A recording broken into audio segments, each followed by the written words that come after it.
Larry Kudlow standing by. He's the host of the Kudlow Report on CNBC and the Larry Kudlow Show on WMAL, which can be heard here Saturdays at 7 p.m. Larry, we were just talking earlier here on the program that we are no longer, the government is no longer in the business of making cars effective yesterday. Right. Hurrah, hurrah, hurrah, hurrah. What did they lose? 10 billion? 10.5. 10.5. Not that anybody's counting. Yeah. 10.5. Well, yes, hurrah. The government is no longer in the car business. This is good. May they stay out of the car business. In fact, may the government stay out of all businesses. That would be my motto. Just stay out.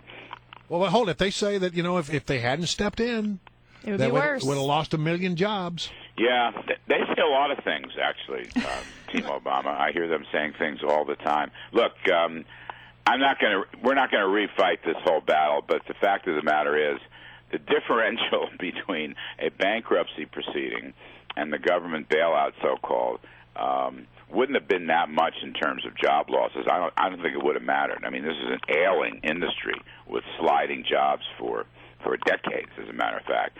And I still believe we should have used the bankruptcy courts. I still believe this could have been done through the private sector. I still believe that financing, one way or another, private equity financing would have been around in order to take advantage of the low price and the cheapness of the thing.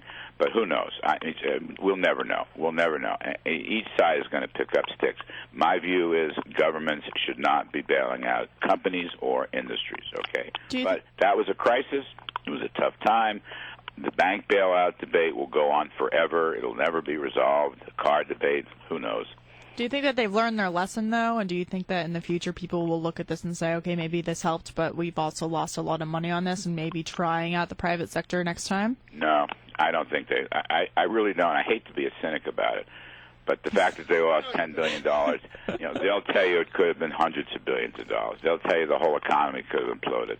They'll tell you that Greenland would never have snow again. I mean, it's impossible. You'll never get a truth. Well, you'll never have Congress stand around and say, "Oh, let's just keep our hands in our pockets and do nothing." Right. Because when there's a crisis, they have to look as if they're doing something, and what they usually do is spend a lot of our taxpayer dollars. That's exactly right. I mean, the big gripes that I have are not just the bailout, but the way the bailout was restructured, the way senior bondholders were hurt, the way the courts ran roughshod, the way the unions got more representation on the board of directors than they ever should have gotten, things of that sort. Those may seem like petty details, but actually they're huge legal precedents. And so, yeah, I was never a fan of it. I never will be a fan of it, but I'll probably never win that argument. Why are you in town? I hear you're in D.C. today. I am going to moderate a great debate today between Alan Greenspan, former Fed chairman, and John Taylor, former Undersecretary of the Treasury. Wow. And the subject of the debate is going to be who caused the bubble? Who caused the bubble that led to the crash in 2008 and 2009, and I might add the bailout of General Motors?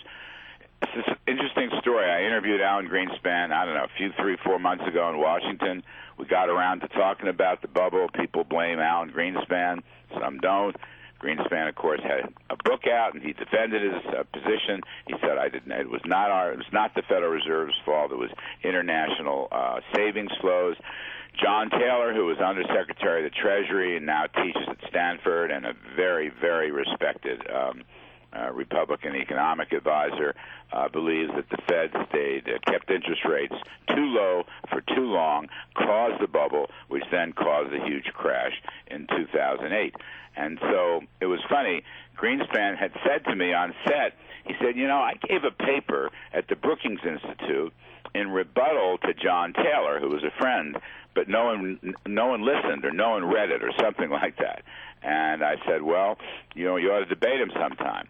And so then the interview was concluded, and about a week or 10 days later, I got a letter from him saying, I would be happy to debate John Taylor on your show over this subject. Wow. And I said, you got it. And so I'm going to take the train down because it is snowing up here, too. And I'm really looking forward to it. I'm also going to interview Eric Cantor on some other issues related to the budget and the economy and Obamacare. But the big round, I don't know.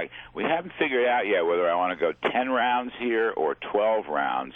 I may have to ask ask them beforehand. But they're going to debate. They're going to have it out, hammer and tongs. I can't wait. Is there a way to watch that online or something live, or?